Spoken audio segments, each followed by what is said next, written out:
মনে আছে আপনাদের এই গাছটা এখানে আক্রান্ত ছিল। অনেক সময় আমরা দেখি যে আমাদের ড্রামের গাছটা এভাবে এভাবে গুড়ায় ফাটল ধরে গাছগুলো নষ্ট হয়ে যায়। আমি কিন্তু এই গাছটাতে কপার অক্সিক্লোরাইড পেস্ট করে লাগিয়ে দিয়েছিলাম।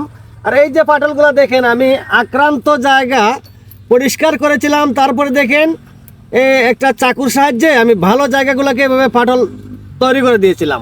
এই ফাটল তৈরি করে দেওয়ার অর্থ হচ্ছে এখান থেকে আস্তে আস্তে এই নতুন চামড়া, নতুন এই যে গাছের যে ছাল যেটা আমরা বলি, এটা এখান থেকে সংযোগ হবে, এখান থেকে ওইটার সাথে অ্যাডজাস্ট হয়ে যাবে। এই যে হয়ে গেছে এখন মোটামুটি দেখতেছি আমি পুরাপুরি সুস্থ আছে।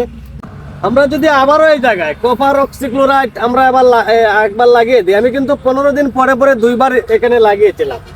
আবার লাগিয়ে দিলে এই সমস্যা আর এখানে থাকবে না, এটা আস্তে আস্তে পুরোটাই ফিল আপ হয়ে যাবে, ভরে যাবে। গাছটা এবার দেখেন, গাছটা কত সুন্দর হয়েছে দেখছেন। এটা হচ্ছে চিয়াংমাই। এই কাজগুলা করার কারণে গাছটাতে ফল আসে না। আগামী বছর হয়তো অনেক ফল এখান থেকে আমরা পেতে পারি। সবাই ভালো থাকবেন, আল্লাহ হাফেজ।